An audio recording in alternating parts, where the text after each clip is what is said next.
요한일서, 요한2서에서부터 유다서까지가 적그리스도 무리를 경계해라. 그러니까 적그리스도가 하나가 아니라 적그리스도가 많아요. 그러니까 그리스도를 대적하는 자들은 다 적그리스도죠. 그러니까 예를 들면 교회 머리가 예수 그리스도인데 교회에서 으뜸이 되고자 하는 자도 결국 적그리스도예요. 그리스도의 자리에 자기가 앉으려고 하니까. 그래서 교회에서 자꾸 그 대장을 세우려고 하면 안 된다. 이제 이런 것 때문에 너무 분명하니까. 근데 목사님들이 쉽게 그걸 범하잖아요. 자, 교회에서는 목사가 최고다. 자기 스스로 이미 그렇게 고정적으로, 전통적으로 이제 그게 굳어져 가지고 교회에서 목사가 최고인 줄로 그렇게 생각을 하죠. 스스로가. 그래서 자기 말에 온 교인들이 복종하고 따르면 자기는 목회 잘한다고 생각하고, 교회 목사를 반항하고 목사를 막 배척하면 그건 목회 잘못했다고 생각을 하고, 그럼 바울 같은 사람은 목회를 잘못해 맨 쫓겨다녔으니까 배척받고 쫓겨가고 도망치고 그랬잖아요. 그러니까 정말 지금 현대 교회 이 모습이 나는 두려워요. 솔직한 얘기로. 목사님들이 또 군좌에 앉아서 예수 그리스도 자리에 앉아서 온갖 영화와 권력과 부를 누리고 사는 걸 보면 정말 두려운 마음이 많이 생기거든요. 그래서 사도 요한이 바로 적그리스도 우리를 경계하라고 요한에 의해서 경계를 하는데, 이서에서부터 요한 3서까지 두 거지. 2서 3서가. 1서를 아까 했고요. 가정을 대하여 경계해. 가정에 대해서, 개인에 대해서. 요한 2서는 한 가정이 있어요. 한 가정을 상대로 해서 이제 경계를 하는데, 거기 보면 요한 2서 1장 4절로 6절을 보면 아버지께 받은 계명대로 이제 서로 사랑할 것을 알려주면서 부녀 가정, 한 부녀가 예수를 믿는데 그 자녀들과 함께 이제 가정교회죠. 여기서 가정교회에 향해서 이제 바로 그리스도를 경계해라. 그 다음 3서는 뭐냐? 한 개인이에요. 개인. 이건 가정이고. 아까 그 요한 1서는 한 교회 다니고, 하나의 상당한 이제 지역교회 다니고, 여기는 가정 다니고, 여기는 한 개인이고, 이렇게 해서 적그리스도를 경계해라. 왜 자꾸 요즘에도 그러잖아요. 가정을 파고 들어가요. 예, 이단자들이 가정을 파고 들어가고 한 개인을 이제 자꾸 친절을 베풀어 가지고 접근해서 그리스도를 대적하도록 그렇게 적그리스도 역할을 하는 자들이 참 많이 생겨난다. 3서까지가 그런 내용이고, 유다에 의해서, 여기는 사도 요한에 의해서 했는데, 여기는 유다에 의해서 경계하는 내용이 나오는데, 성도를 일깨워 공부합니다. 성도들이 잘 모르고 당하니까 일깨운다는 건 진리로 일깨우는 수밖에 없죠. 회방자의 화를 선언합니다. 자꾸 이 회방하는 것은 남을 비난하고 욕하고 험담하고 이렇게 해서 자기 편을 만드는. 여러분 친구들 이렇게 사귀어 보면 나이 들어도 마찬가지더라고요. 우리 목사님들, 일반 목사님들 많이 이렇게 자주 만나는데 은근히 목사님이 다른 목사님에 대해서 이 얘기를 해요. 그랬다는 이제 아유 목사님 다 사람마다 특성이 있는 거예요. 그냥 다 그러니라 하고 그냥 받아주세요. 왜 자꾸 그러냐고 그래버리고 말죠. 이제 그 이유는 자기 편으로 더 다가오기 위해서 이렇게 사무자가 이렇게 있잖아요. 그럼 이 사람하고 나도 알고 있고 다 같이 알고 있어요. 근데 이 사람은 이 사람하고 같이 아니라 당신하고 내가 더 가까워지고 싶다.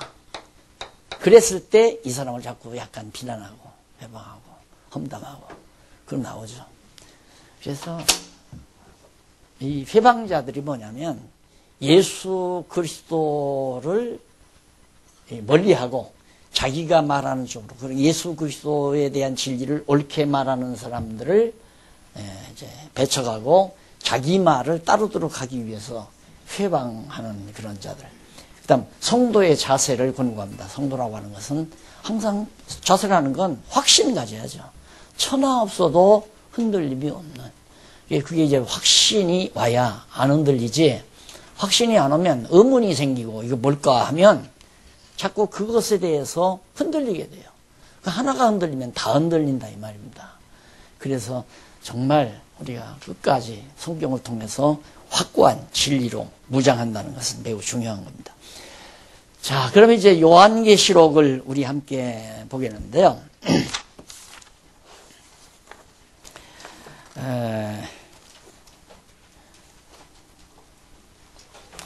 요한계시록은 교회 승리를 통한 언약이다. 교회 승리를 통한 언약. 그러면 앞에는 교회 무장을 통한, 아니죠. 투쟁을 통한 언약 아니에요. 투쟁. 그래서 유대주의와의 투쟁. 그 다음 세속주의와의 투쟁. 오늘 이제 바로 적그리스도와의 투쟁. 세속주의 베드로후서부터 좀 하고서 지금 적그리스도와의 투쟁 해서 요한 3서까지 끝냈잖아요. 그러니까 우리가 교회가 이 지상 위에서 항상 투쟁해야 될, 싸워야 될 대상이 누구냐면 율법주의. 이건 우리 교회 안에 큰 거부감 없이 다 들어와 있어요. 거부감 없이. 그래서 교회의 성도들을 율법으로 다 쇠고랑을 채워놨다고 나는 그렇게 생각하거든요. 당신 주일날 안식일 범하면 하나님께서 그냥 안 놔둔다. 안식일은 하나님의 날이다. 그리고 당신 벌어들인 소득의 열의 하나는 그건 하나님 거라고 했다. 그거 떼먹으면 하나님 거 도둑질했다고 했다.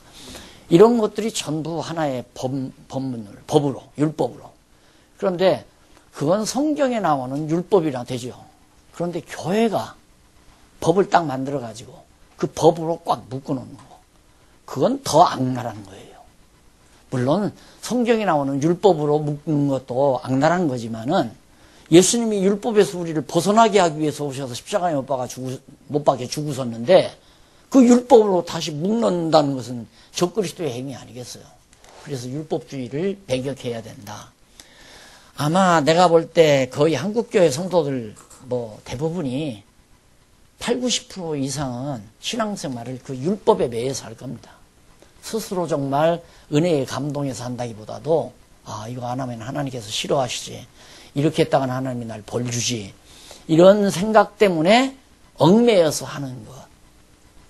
그게 이제 보통 우리 한국교회 80~90%가 아마 그러지 않나 생각을 해요. 그런데 도리어 또 사람이 목사들이 법을 만들어 놓고 헌법을 만들어서 헌법으로 교인들을 다 묶어놓잖아요. 이래야 된다 저래야 된다. 아까도 방금 제 장로님 얘기하다 왔습니다만은 지상교회는 체제를 정확하게 갖춰놔야 된다. 제도. 그러니까 행정체제를 정확하게 갖춰놔야 된다. 그거 갖추려면 헌법을 잘 만들어야죠. 그러면 헌법대로 해서 이제 해나가면 교회가 안 된다. 거기에 이제 참 내 괴로움이 뭐냐면 교회라고 하는 것은 그렇게 율법이나 인간이 만든 목사님들이 총회에서 만든 헌법으로 교회 제도나 체제가 갖춰지는 게 아니고 우리 체제로 무장 배웠잖아요. 체제로 하나님께서 체제로 무장시키는데 교회 진리를 깨닫게 해서 우리들로 하여금 생활이 나오게 해가지고 은사 따라 각종 생활이 나오게 하다 보니까 교회가 체제가 이루어진다. 너무너무 자연스러운 거예요. 그러니까 우리 교회로 말하면 봉사회가 조직이 되고 누가 시켰나요? 다 지금 자기가 하는 거죠. 봉사회 만들어요. 뜻이 같은 사람끼리 10명, 10명 모여요. 장학회 만들어요. 한 20명, 30명 모여요. 또 무슨 요즘 출판위원회도 있고 번역위원회도 있고 또 무슨 각종 선교회도 있고 그리고 구제회도 있고 이런 회들이 누가 시켜서가 아니라 각자 성령께서 각자 마음속에 소원을 주면 같은 뜻을 가지고 있는 사람들이 모여서 그 일을 해나가다 보니까 장안중앙교회는 선교회도 있고 봉사회도 있고 전도회도 있고 장학회도 있고 체제가 얼마나 잘 짜여요. 누가 간섭 안 해도 잘 돌아가잖아요. 우리 해봤잖아요. 해본 게 아니라 지금도 하고 있잖아요. 그러니까 바르게 깨달은 사람은 그렇게 되지른 거란 말입니다.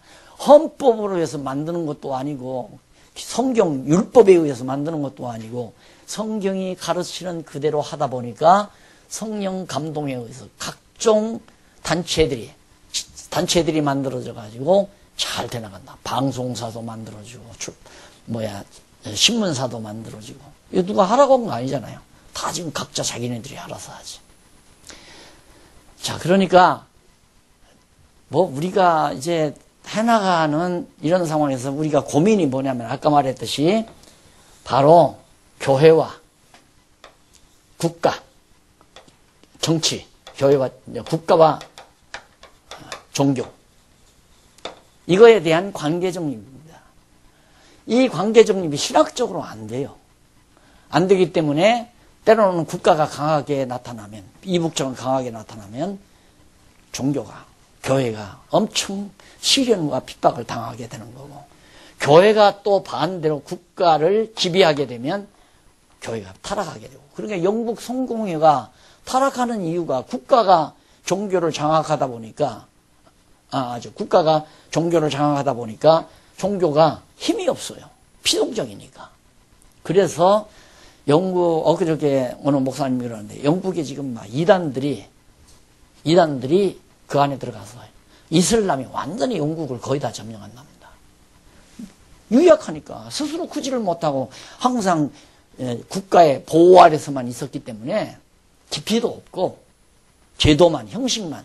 그러니까 영국은 바로 제복 사회 아니에요. 그냥 모자 쓰고 딱 제복 만들어 입는. 그러니까 보기는 좋지만은 내용은 다 허술한 거라 이 말입니다. 그러니까 이 관계가 하나님께서 우리를 교회를 흥하게도 하고 망하게도 하고 부패하게도 하고 해가시는 하나님의 섭리 방법이라는 걸 우리가 이해한다면, 사실 이 평화로운 때 우리들이 마음껏 말씀 공부하고 말씀으로 무장할 때 지혜로운 사람은 계속 공부해서 무장을 하죠. 그러나 그러지 않은 사람들은 이런 기회를 통해서 권력을 얻고 국가 권력을 얻고 세도를 부리고, 그게 바로 우리 한국교회 근대사입니다. 박정희 대통령 이렇게까지 거론해서 안 됐지만 나와서 이제 교회에 힘을 좀 얻으려니까 결국에 한기총이라는 걸 만들어서 그렇게 해서 이제 그들에게 권력을 부여해야 하니까 한국교회가 그것 때문에 부패했다 이 말이에요. 거기 한기총 회장 한번 하려면 10억, 15억 이렇게 들어가잖아요. 돈 쓰고. 왜? 다른 거 없어요. 자기 돈인가? 교회 돈을 갖다 주고 다 하는 거니까. 조찬 기도회 때 그냥 대통령 옆에 앉아서 사진 한번 찍는 거. 그게 권력을 얻는 거죠. 그렇게 교회가 다 부패하고 타락해져 버리니까 점점 맥이 풀리고 한국교회가 소생력이 없고. 그럼 결국 교회 승리를 통한 이제 언약인데, 하나님께서는 이제 무장을 시켰으니까 전쟁을 이제 이 율법주의, 그 다음 세속주의, 적그리스도와 싸우게 해서 최종적으로 승리하게 하는데, 우리가 승리하는 것이 아니라 교회 머리 되신 그리스도께서 최후로 승리한다는 사실을 요한계시록에서 가르쳐주는 내용이 바로 이 내용입니다.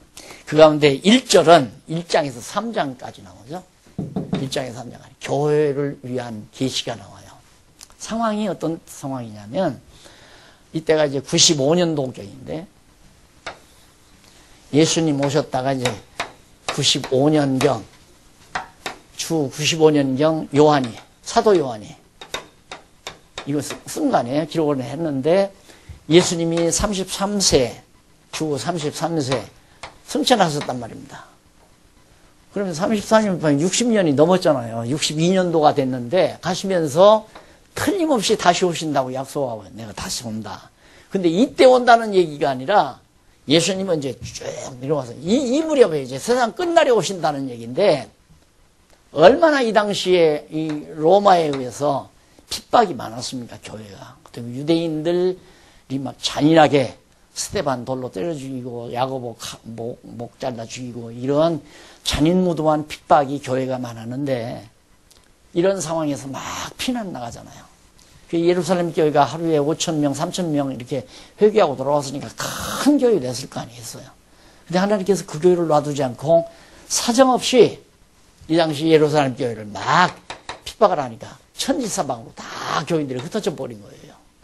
그 흩어진 교회마다 회당에 모여서 성경을 공부하는 일들이, 그걸 이제 사도들이 바울을 중심해서 이제 사도들이 막 가서 가르치고 전하고, 집사들도 전하고, 복음을 들은 자들이 가서 막 예수가 다시 살았다, 부활했다, 예수가 그리스도다, 이런 말들을 막 전하다 보니까 아시아 일대, 지금의 터키 땅이죠.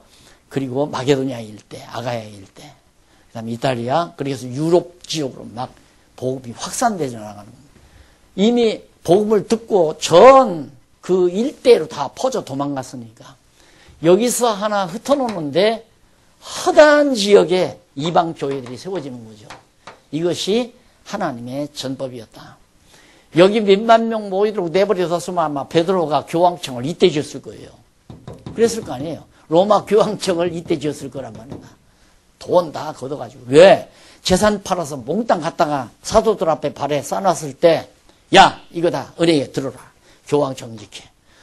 그렇게 하지 않았어요. 그 당시의 연보라고 하는 것은 가난한 자들 돕는 게 연보예요.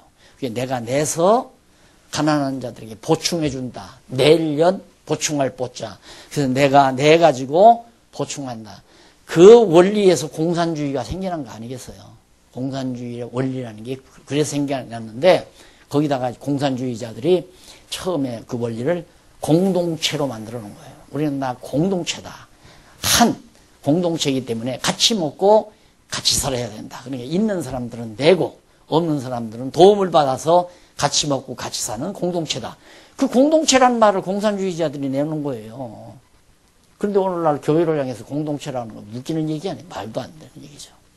그래서 결국 하나님께서는 이 교회를 뭉쳐서 교황청 짓지 않고 선지사방으로 이제 다 흩어져 가지고 복음의 사역자 노릇을 하게 한 거죠.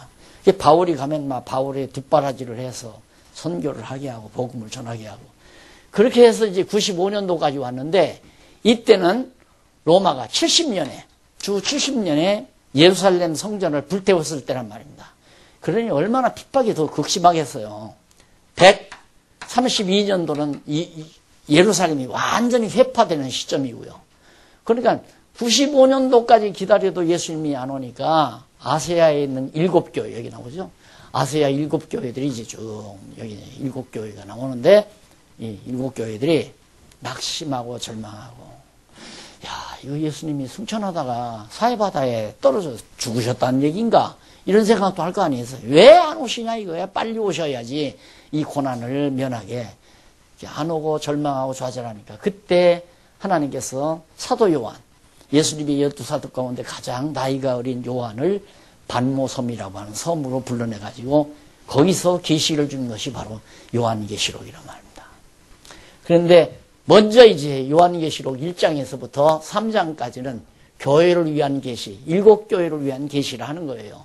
그래서 첫째 전체 계시의 서론 1절로부터 20절까지 1장, 그리고 7교회에 대한 구체적인 서론 2장에서 3장까지 에베소 교회에 대해서 계시를 합니다. 서문학 교회에서 계시. 결론은 뭐냐면 다 공통점은 끝까지 견디는 자는 만나를 주워 먹게 한다, 생명의 멸관을 준다, 생수를 마시게 하겠다, 뭐 등등 이런 약속이 쭉 7교회에 주어져요. 여러분 다 기억나시죠? 왜? 7교회 하나하나 끝까지 견디는 자는, 끝까지 견디라. 언제? 끝까지가 언제나 이때까지. 예수님 오실 때까지 견뎌야 된다 이거예요. 왜? 이때 가서야 승리를 거두니까. 그러니까 최종적인 교회 승리는 주님이 오셔야 되는 거고, 과정에서 예를 들면 이스라엘 백성들이 이제 애굽에서 나와가지고 홍해바다 언저리가에 있었잖아요. 그때 애굽 군대들이 막 뒤쳐들어오잖아요. 그때 애굽한테 망할 것 같았죠. 그런데 하나님께서 홍해바다를 갈라서 이스라엘 백성들 다 건져내고 애굽 군마들은 다 물매장시켜버리고, 그런 건 지엽적인 승리예요. 지엽적인. 물론 우리가 이 땅 위에 살면서도 지엽적으로 이길 수 있어요. 그러나 최종 승리는 아니에요. 언젠가는 또 핍박이 오고 또 대적자들이 교회를 괴롭히고 무너뜨리고 교회에 핍박을 가하고, 이것은 끝없이 그럴 거 아니겠어요. 셈의 자손인 아브라함이 혼자 호를 다니면서 혼자 가나안 족속만 살고 있는 가나안 땅에 와서 산단 말입니다. 피부빛이 달라요. 가나안 사람들은 함의 후손이기 때문에 검고 아브라함은 우리처럼 널널하단 말입니다. 그러니까 이방인인 게 너무 분명한 거예요. 그러니까 우리도 과거에 미국 사람 하나 나타나면 구경거리였죠. 코 크고 허물고고 머리가 새노랗고. 그렇듯이 천대받은 거죠. 천대. 그러니까 교회도 세상과는 구별되기 때문에 다른 곳이기 때문에 교회가 세상 나라가 세상이 교회를 환영하지 않는 거예요. 그래서 늘 교회에 대해서 핍박을 가하고 교회를 괴롭히고 그게 이제 역사상에 계속 나오는데 이 아세아의 7교회도 역시 이런 상황에서 어찌에 지금 95년도 100년이 다 가까우는데도 예수님은 오실 생각을 안 합니까? 우리는 이렇게 지금까지 참고 모든 핍박을 받지만은 견뎌왔는데 주님은 언제 나오시렵니까 하고 흔들릴 때 사도 요한을 통해서 끝까지 견디는 자는 생명의 멸관을 준다. 만나를 먹게 해주겠다. 생수를 마시게 해주겠다. 등등의 새 이름을 주겠다. 등등의 약속들을 7교회를 향해서 쭉 해갑니다. 자, 이 부분은 뭐 그렇게 어려운 부분이 아니니까 여러분 대충 보시면 알 거예요. 자, 그 다음 거기 보면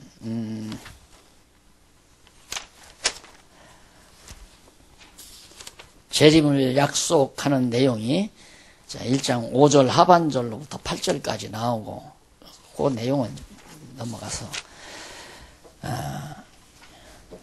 하나님께서 이제 사도 요한에게 이걸 지시를 해라 하는데 네가 본 것 기록하여 7교회에 보내라는 음성을 들려줍니다. 1장 9절로 11절에 보면 자 그리고 나서 이제 금초대 사이에 인자 같은 이가 이 모습을 보여줍니다. 그러니까 금초대가 교회를 말하는 거 아니에요. 교회 아세아 7교회 촛대인데 여기를 늘 그리스도께서 보살피고 있다 이 말입니다. 왔다 갔다 머리 대신 그리스도가 이 교회들을 거느리고 있다. 안 보이는 거죠. 신령한 상태니까. 그러니까 사도 요한에게는 그걸 환상으로 딱 보여주면서 내가 지금 7교회를 지키고 있으니까 너무 낙심하지 말고 너는 7교회에게 내가 보여준 걸 다 기록해라 해서 이제 요한계시록을 이제 기록하게 하는 겁니다. 그 다음 넘어가서 7교회에 대한 계시가 이제 주어지는데 거기에 이제 에베소 교회에 대한 계시 칭찬과 약속도 해주고 뭐 대부분 다 그래요. 환난과 궁핍을 위로하고 칭찬과 약속을 해주고 그러면서 라오디게아 3장까지 기록이 됩니다. 자 넘어가서 4장부터 한번 보십시다. 그 이유가 조금 복잡하니까 조금 자세하게 말씀을 해드릴게요.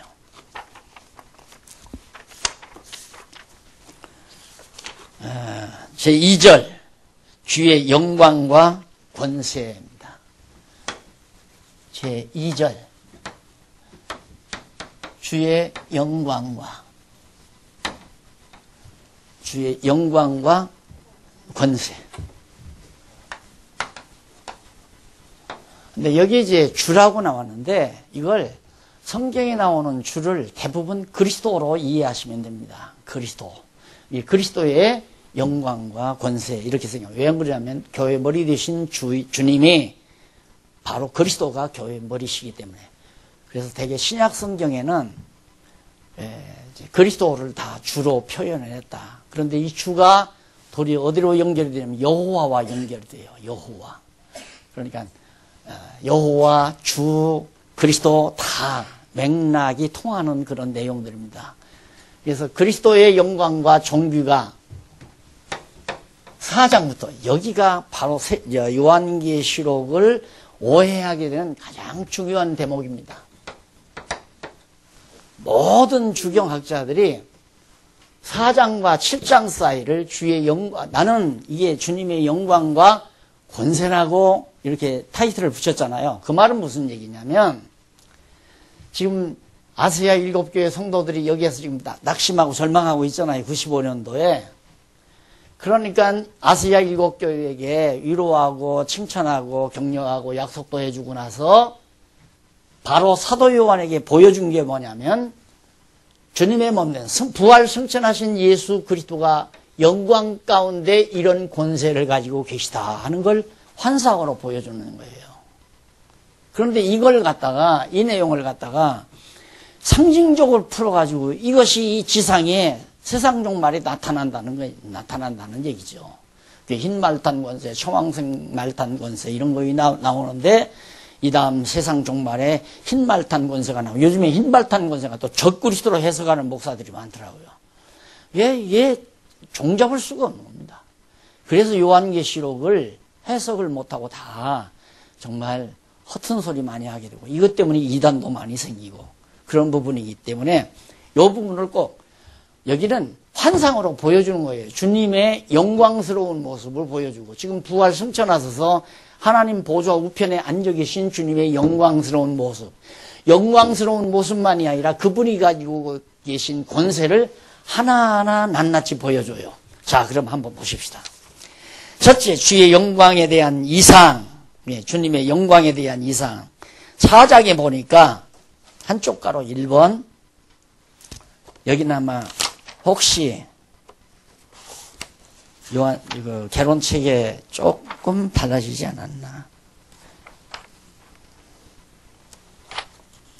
네, 영광과 권능 그건 맞고 그리스도의 영광, 그리스도의 영광에 대한 이상이 4장에서 5장까지 나오죠. 맞네요.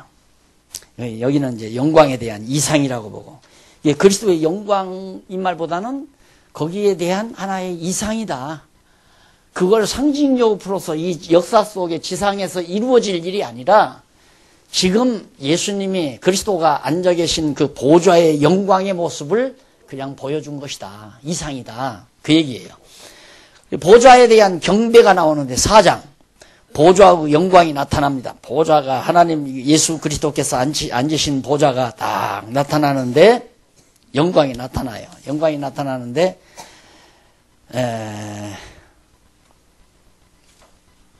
아주 그 유용, 화려함, 찬란함. 그래서 이번에 그 무엇인가에서 영광이란 무엇인가 그걸 썼잖아요. 이 요한계시록을 쓰면서 이거 꼭 내가 써야 되겠구나. 그 영광이란 무엇인가가. 그럼 이 영광 여기 나오는 걸 여기다가 삽입해서 쓰려면 막 한 7, 8페이지가 또 막 그걸로만 엮어지게 되면 전체 성경의 논리적 흐름이 자꾸 차단이 되기 때문에 그래서 그건 별도로 영광이란 무엇인가에서 취급하게 된 겁니다. 그런데 놀랍게 4장 6절로 11절 보면 양쪽 가는 2번에 나옵니다. 여기는 안 나오죠? 자세히 안 나와요. 안 나오는데 거기 보니까 주에게 엎드려 경배하는 내용이 나와요. 쫙 24장로들이 막 쫙 엎드려서 경배를 해요. 아주 영광스러운 장면들이죠.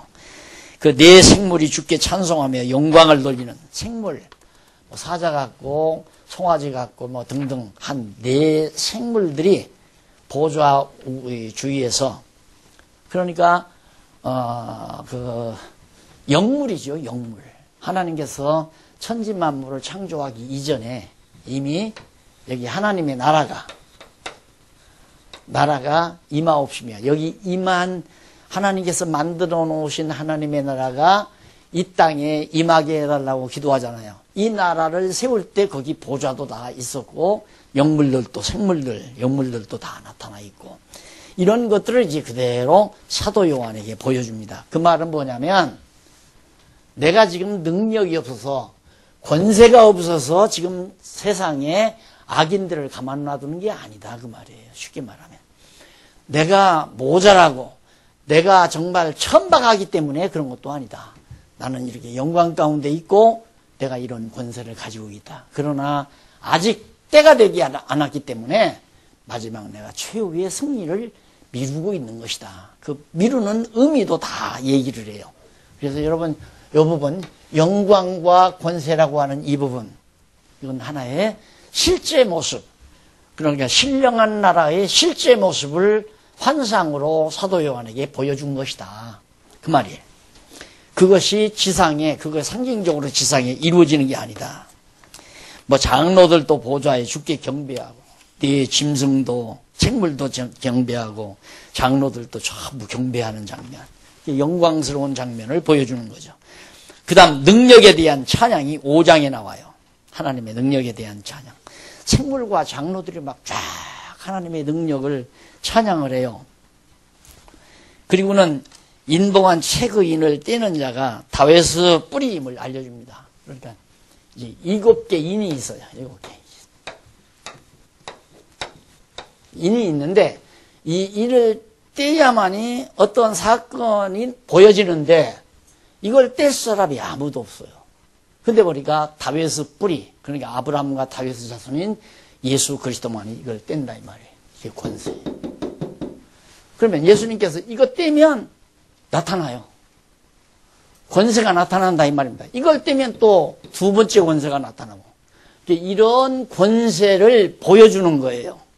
그런데 이걸 갖다가 요한계시록 해석하는 사람들이 이 다음 말세에 예수님께서 이 인을 떼면 어떤 일이 벌어지고 두 번째 인은 뭔 일이고 이렇게 7째 인까지 쫙 예수님이 떼므로 이 세상 종말 때 그 일이 나타난다는 거죠. 근데 그게 아니고, 잘 들으세요. 그게 아니고 예수님은 이런 권세를 가지고 있다. 그 권세가 어떻게 그 권세를 알 수 있느냐면 인을 떼보니까 이런 권세들이 다 있다는 사실을 보여주는 거예요. 내가 인을 떼면 첫째 백말탄 권세가 딱 나요. 백말탄 권세는 승리라 해요. 전쟁은 내게 속한 것이니 전쟁의 승패가 누가 주관하면 예수 그리스도가 주관한다 이 말이에요. 그러니까 내가 승패를 주관하는 권세를 가지고 있다는 걸 첫 번째 인을 떼서 흰말탄 권세가 나오는 것을 보여준 거예요. 그런 권세가 있다는 걸. 그런데 요한계시록을 해석하는 사람들이 예수님이 이걸 떼면 흰말탄 권세가 나타나서 막 세상을 어지럽히고 이러니까 흰말탄 권세는 적그리스도다. 이렇게 이제 갖다가 해석해서 미래사를 해석하다 보니까 이게 하나도 들어맞지 않는 거예요. 그러니까 이걸 가려놓고 다 인봉을 쳐서 가려놨기 때문에 예수님이 무슨 권세가 있는지 아무도 모르는 거예요. 근데 하나하나 떠들어 보니까 와, 온 우주와 만물을 다 다스리시고 주관하시는 권세를 예수님이 다 가지고 계시는 거예요. 이런 분이 이렇게 이런 영광 가운데 이런 권세를 가지고 있으니까 너희들 어떻게? 안심하라 이 말이에요. 내가 지금 너희 아시아 7교회 촛대 사이를 건밀면서 내가 보호하고 있다. 이런 영광과 권세를 가지신 분이 아시아 7교회를 지금 보살피고 있으니까 안심해라.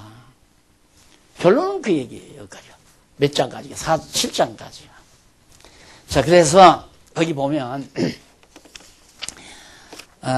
생물과 장로, 이게 생물과 장로가 나오고 천사와 만물이 송축하고 5장.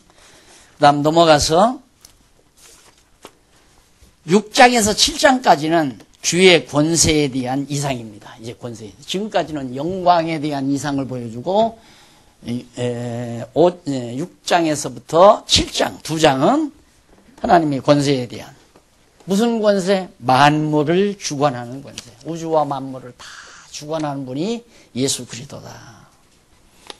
그래서 지상의 사물, 이 지상에 있는 일과 물질을 다 주관하고 다스리신다. 역사적으로 나타나는 모든 사건, 지금 남북 간의 이런 사건이라든가 세계 정세라든가 지금 시진핑이나 지금 소련 수상이 골치 아파하는 이 아시아 사건이나 이런 것들이 다 누가 주관하느냐면 예수 그리스도가 주관한다. 그 얘기거든. 그리고 넘어가서 시기와 천체를 주관한다. 시기. 그게 역사의 시기. 어떤 때 전쟁이 일어나고, 어떤 때 평화가 일어나고, 어떤 때 지진이 일어나고, 어떤 때 재난이 일어나고, 흉년이 오고, 이런 시기도 다 누가 주관하느냐 하면 예수님이 주관하고, 천체, 달, 별, 해, 지구, 토성, 화성, 이런 등등 모든 천체도 예수님이 다 주관한다. 그리스도가 주관한다. 이게 이제 6장 17절까지 나오는 얘기예요. 그 다음에 성도를 구원하는 권세, 우주 만물 만사 만물만 주관하는 것이 아니라 택한 백성을 구원하는 권세가 예수님이 가지고 계시다. 그게 7장에 나오는, 요한계시록 7장에 나오는 얘기죠. 자, 이것만 여러분들이 정확하게 알고 계시면 어디 가서라도 요한계시록 다 해줄 수 있습니다. 이거 헷갈리면 안 된단 말입니다. 이건 그냥 하나님, 예수님이 가지고 계시는 영광의 상태를 보여주고 가지고 계신 권세를 이거 하나하나 인을대부로 다 보여주는 사건입니다. 왜? 안심시키려고. 낙심하고 절망하는 아시아 7교회 성도들로 하여금 안심을 시키고 위로가 되게 하려고. 근데 구원은 누구부터? 야곱 자손, 이스라엘 백성도 구원한다 이거죠.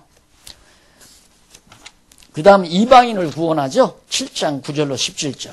야곱 자손도 구원하고 이방인도 구원하고.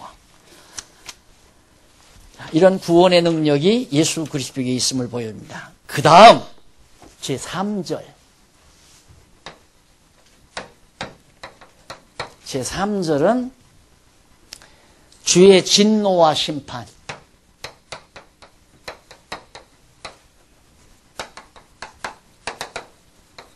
심판. 8장으로부터 시작해서 16장까지. 여기는 이제 이렇게 영광과 권세를 가지고 있으신 예수 그리스도가 진노하시면 어떻게 되고 심판은 어떻게 하는가. 이건 이제 앞으로 하실 일이죠. 그렇죠? 요건 보여준 것뿐이고 환상으로 보여준 거고 이것은 예수님이 이제 앞으로 세상을 심판하기 위해서 진노하시고 심판하는 장면을 하나하나 이제 계시로 보여주는 거예요. 어떻게 진노하시면 어떤 일이 나고 심판 때에는 어떤 자를 어떻게 심판하는가. 그게 이제 8장에서부터 16장까지 나와요. 자, 그러면 우선 지난 진노에 의한 재앙. 이것은 뭐냐면 과거 지나간 진노. 그게 8장에서 9장까지예요. 그러면 예수님께서 여기 오셔서 승천하신 다음에 오순절 성령 임하고 지금 95년도에 지금 세례 요한에게 지금 계시를 하잖아요. 그럼 지나간 진노가 있을 거 아닙니까? 그게 바로 물을 거로 지나간 진노가 70년 예루살렘 성전 이거란 말입니다. 또 이것만 지나갔느냐 하면 여기 앞서 62년? 아니 3년 63년 로마가 예루살렘을 정복할 때 유대인들을 정복할 때 로마가 유대인들을 장악할 때 63년도. 그러니까 이것이 1차고 이게 2차란 말입니다. 그렇죠? 1차, 2차. 이 지나간 해의 진노를 일단 사도 요한에게 말해주는 거예요. 그것이 8장에서 9장까지. 자, 그런데 이 지나간 진노에 대해서 재앙을 얘기하는데 9장까지인데 8장에서는 4차례 임한 나팔재앙이 나옵니다. 예, 나팔재앙. 나팔 한 번 부르면 재앙이 딱 나오고 두 번째 불면 또 나오고 세 번째 불면 또 재앙이 쏟아지고 이게 이제 하나님께서 진노하시는 거예요. 예수님께서.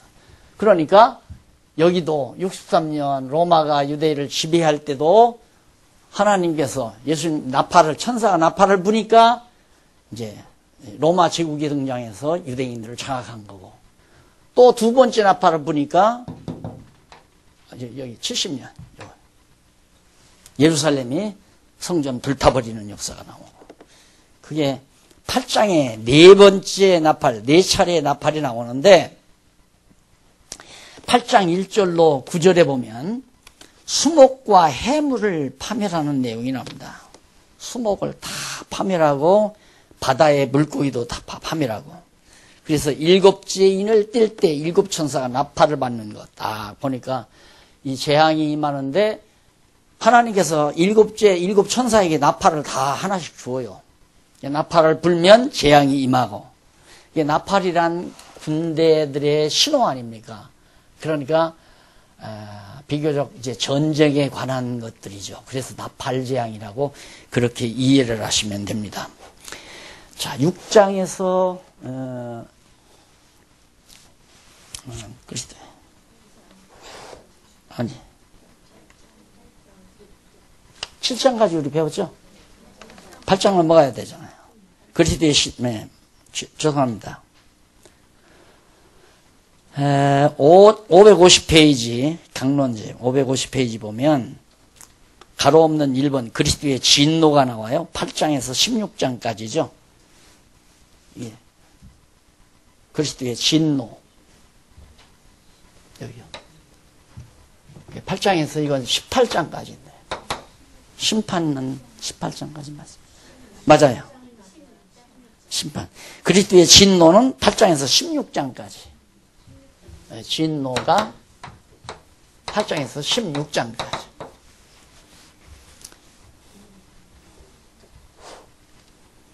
그래서 일곱인을 뗄 때 일곱, 자꾸 넘어가.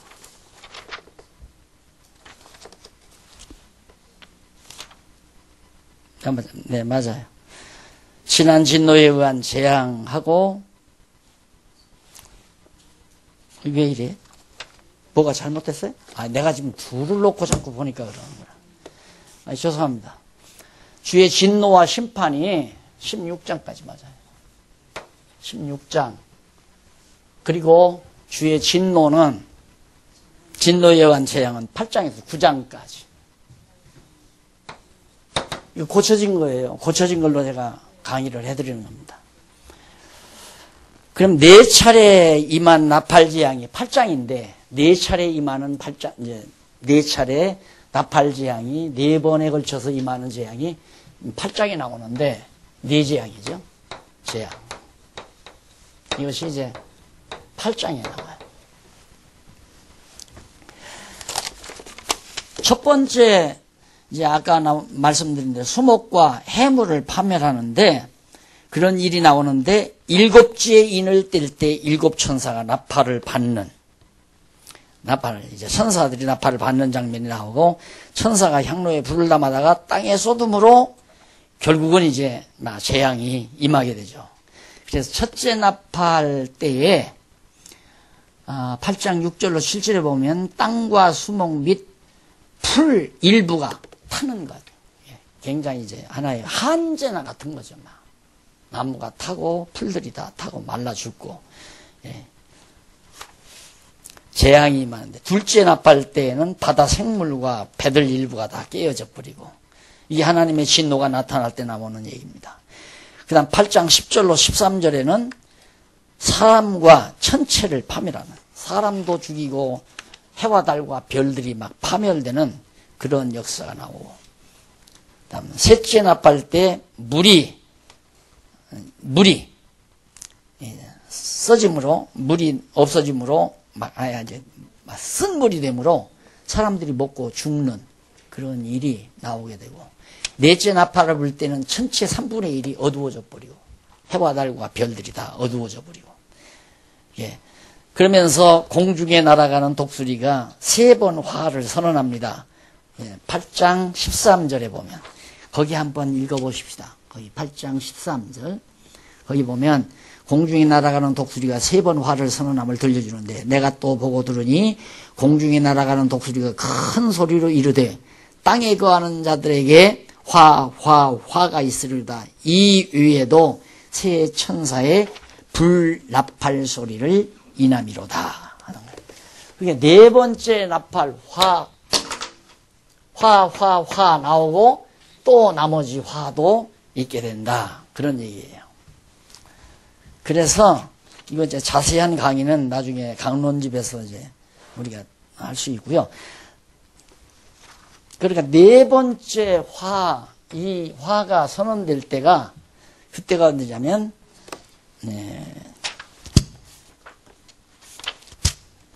지난 진노에 대한 재앙이죠. 지난 진노에 대한 재앙. 그래서 다섯째 나팔과 첫째 화 나와요. 요 화가 이게 앞에는 이제 땅과 바다의 모든 어려운 일들이 다 벌어지는 내용이고, 요거 나오는데 이게 첫째가,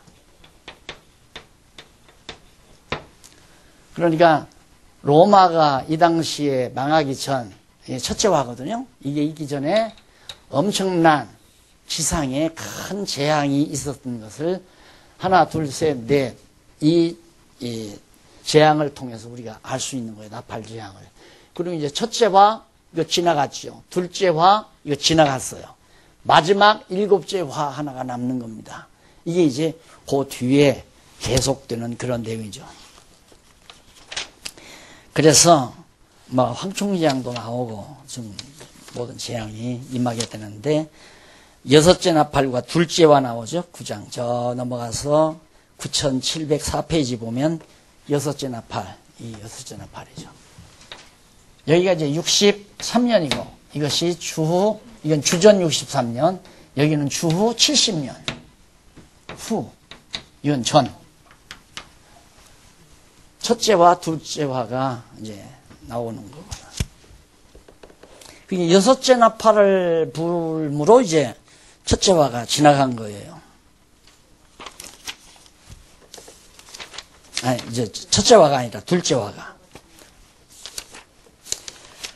그 다음에 이제 남은 진노에 대한 대비입니다. 자, 이것은 여지껏 여기까지는 지나간 거죠. 여기까지. 여기까지 앞에서 다 지나간 것을 열거한 거예요. 첫째와 하나, 둘, 셋, 넷, 다섯, 여섯째 나팔까지는.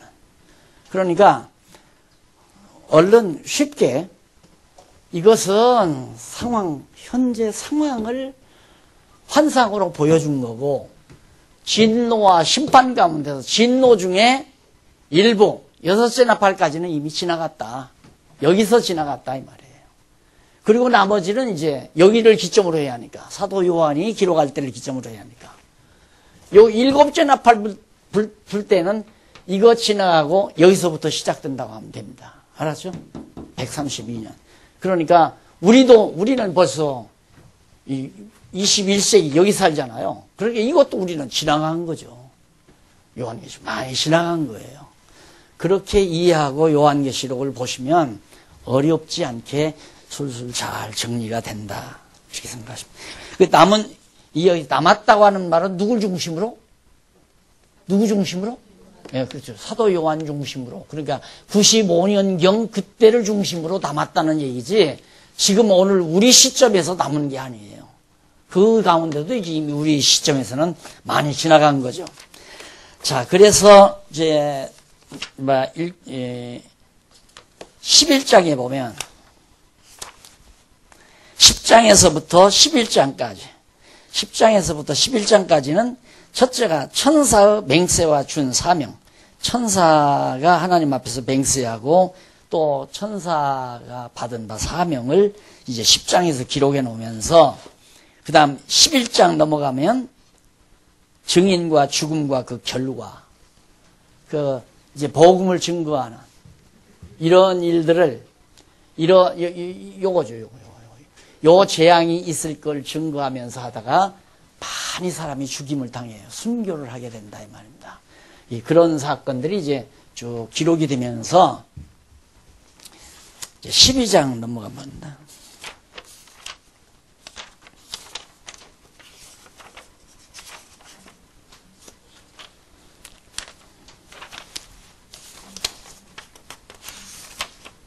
네. 하늘 및 땅에서의 이적. 12장과 13장이에요. 12장에서부터 13장. 그러면 그 이전 10장에서부터 11장까지는 이제 증인들이 앞으로 되어질 이런 재난에 대해서, 유대인들이 받을 재난에 대해서 증거하다가 죽임도 당하고 환난도 겪고 여러 가지 순교자들이 많이 생기죠. 그리고서는 이제 12장에서 13장까지는 하늘 및 땅에서 이적이 나타나요. 그러니까 주님의 진노와 심판에 대해서 이적을 보여줘가지고 확실하게 그런 일들이 일어나게 될 것을 알려주는 내용이 계시죠. 그러니까 계시. 그것이 이제 하늘에 나타나는 이적. 그래 해산한 여자가 이제 도망치고 이런 장면이 나와요. 요한계시록에 그것도 전부 하늘에서 나타나는 이적이고, 장차 하나님께서 진노하실 것에 대한 그런 용이고, 그래서 용이 하늘에서 쫓겨나고, 그러니까 얼마나 무서운 재앙이 임하게 될 걸 알지 않아요. 그러면 여러분들이 예측을 어떻게 해야 되느냐면,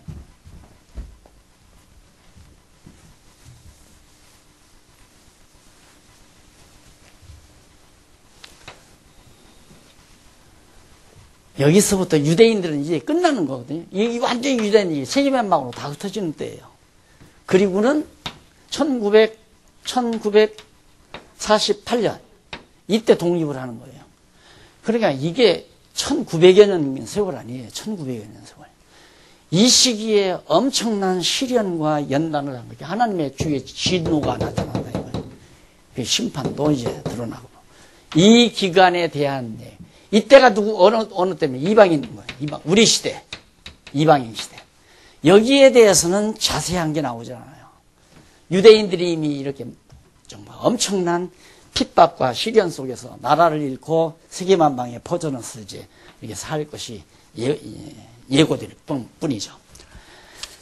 그 다음 이제 넘어가서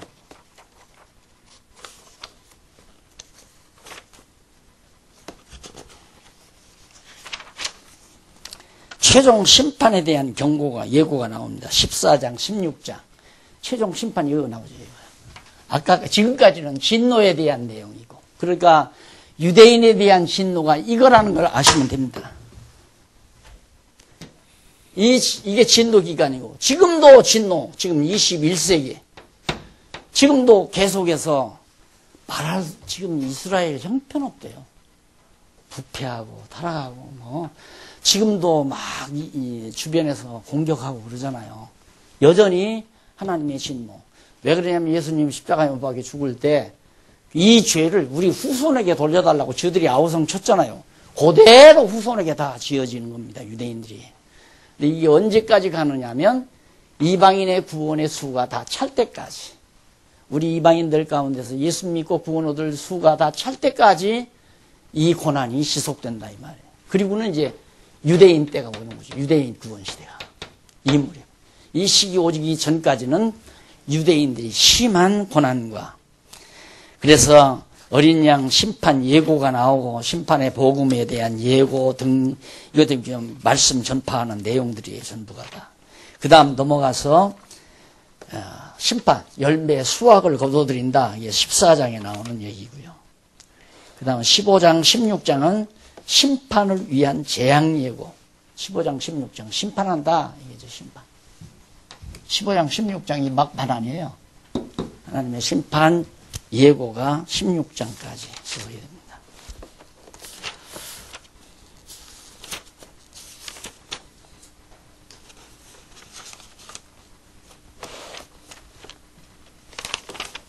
그리고 마지막 17장에서 22장까지가 17장 제4절이죠.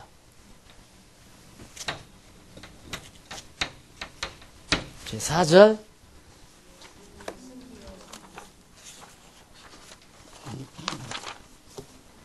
주의 승리와 왕국.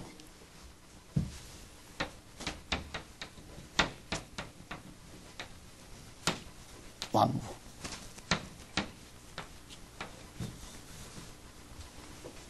17장, 22장. 끝까지죠. 자, 그러니까 최종적 승리는 이때 가서 할 거예요. 마지막 예수님 오셔서. 그래서 대충 정리를 해드리자면, 예수님께서 이제 유대인의 시대가 오잖아요. 그러면 처음에 유대인 가운데서 이제 구원이 옵니다. 근데 이들이 엄청난 이제 부와 영화, 전 세계를 제패하는 유대인. 한번 엄청나게 아마 번영을 할 겁니다, 이들이. 그러다 보면 이게 부패를 해요. 유대 종교가 다시 부패하고 타락합니다. 그래서 뭘 없느냐면 이제 세상 권력을 얻는 거죠. 세상 권력.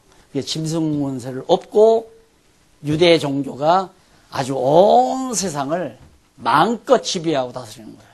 타고 노는 거니까 세상 권세를. 그러다 보니까 마지막에 짐승 권세가 열이 나니까 짐승 권세가 업어치게 해버리잖아요. 그래서 유대 종교를 무너뜨려 버리고 자기네들이 짐승 권세가 완전히 유대 종교를 장악하게 되죠. 장악한 다음에 어떤 결과가 나오느냐면 내가 최고다. 짐승 권세가 이제는 이 온 세상은 내 거다라고 오만방자하게 떠들어댈 그 무렵에 누가 오냐면 예수님께서 오시는 거예요. 재림하시는 거예요. 그래서 부적에 여기다가 짐승 덜미를 잡아서 집어 쳐놓고 말아요. 그래서 여기서 이제 천년, 1천년이죠. 천년 동안 영역 정치가 이루어집니다. 그러면 어떻게 하면 이때 예수님 오실 때 이 순교당한 자들이 있죠? 이때도 또 순교당한 자들이 있을 거죠? 순교자의 영혼이, 유대인 가운데 순교자의 영혼이 차지 않았기 때문에 조금만 기다리라고 그래요. 그러면 나중에 차니까 14만 4천이 딱 순교자가 찹니다. 유대인 가운데서. 그러면 그때 이제 예수님이 오셔서 그 사람들이 부활을 해요. 14만 4천이. 그래서 그들이 지상에서 분왕 노릇을 하면서 온 세상을 영역으로, 폭력으로 다스리는, 무기로 다스리는 게 아니라 정말 신령한 영역으로서 천년을 다스려 가기 때문에 이게 바로 에덴 동산에서 아담에게 주었던 에덴 동산과 같은 무죄시대가 이제 이루어지죠. 이 계시가 끝나는 겁니다. 하나님께서 첫 아담에게 언약한 대로 둘째 아담이 완전히 지상에다가 죄 없는 세상을 다스리고 주관하고 역사해 가도록 섭리한 다음에 여기서 마지막 천년이 차면 한 번 더 놓아줘요, 짐승을. 왜? 천년 동안 생육하고 번성한 사람들은 연단을 안 거쳤어요. 시련을 안 받았어요. 그래서 마지막에 무적행에서 짐승 놔줘가지고 짐승이 지옥 갈 자 데리고 가고 하나님의 택한 백성 천국으로 이끌어가기 위해서 무적행에 나오는 사람 한 번 놔줘요. 한동안. 그렇게 해서 이제 마지막 세상 종말을 맺히는. 그러므로 이제 하나님의 예수 그리스도의 승리와 왕국이 이루어지는 장면이 그 뒤에다 설명이 되어지는 겁니다. 아마 대충 윤곽이 잡혔을 겁니다. 다시 한번 최종 정리하고 끝내십시다. 자, 세 번째 화가 임했죠? 세 번째 화는 사도 요한 이후에 임해요. 그 132년에 임한 다음부터 이때가 이제 구체적으로, 물론 이 전에도 이방인들이 안디옥이나 아세아 많은 이방인들이 예수를 믿었지만 적극적으로는 유대인의 구원은 여기서 끝나죠. 완전히 순교자들도 끝나고. 그리고는 이방인들의 구원이 이루어지는 동안에는 요한계시록에서 구체적으로 말하지 않는다. 그 다음 이제 1948년 다시 독립을 했는데 지금도 고난을 당하고 있는 거예요. 그래서 이 고난의 시기가 끝나면 유대인의 때가 오고, 유대인의 때가 오는데 부와 영화를 누리다가 또 부패하고 타락해서 세상 권력과 짝짝대고 어울리다가 결국에는 짐승 권세에게 업어치기 당해서 결국은 짐승 권세가 내가 이겼다. 그리고 에덴 동산에서 짐승 중에 가장 간귀한 뱀이 아담을 타락시키고 승리했다고 자고할 때처럼 내가 이 온 세상은 내 주먹 안에 있다라고 오만방자함을 떨 때 예수님께서 오셔서 결국 무적행에다가 집어넣어버리고 무죄한 시대의 천년 동안을 완전히 예수님께서 부활, 그 당시에 두 번째 부활에 참여한 선교자들의 영들, 그들을 부활인들을 통하여 천년 동안을 다 영역 정치를 하게 된다.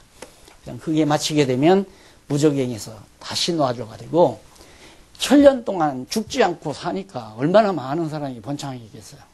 이 사람들을 다시 한번 연단을 시켜서 천국 갈 자와 지옥 갈 자로 최종 심판하는데 사망부활과 생명부활로 그렇게 딱 분류해서 부활시킴으로 천국과 지옥으로 마지막 종교를 맺는다. 이렇게 대충 짐작을 하시고 집에 가셔서 이 부분 자세히 좀 읽어보시면 많은 도움이 되리라고 생각합니다. 자, 이렇게 해서 대략 이제 성경대로는 요한계시록까지 대충 맞춰드렸습니다. 자세한 공부는 여러분들 시간 날 때마다 스스로 좀 해주시면 좋겠고요. 오늘 광고 있을 겁니다. 잠깐 기도하고. 자비하신 아버지 하나님, 은혜를 감사합니다. 오늘도 우리 불러주셔서 하나님의 경륜과 섭리를 대충이나마 우리들이 알고 영원한 나라 소망 삼고 살게 하신 것 감사합니다. 땅에서 좀 피곤하고 땅에서 좀 고달퍼도 우리가 영원한 나라의 소망을 가지고 당당하게 승리하는 하나님의 백성들 되게 하시옵소서. 예수님 이름으로 기도드립니다. 아멘.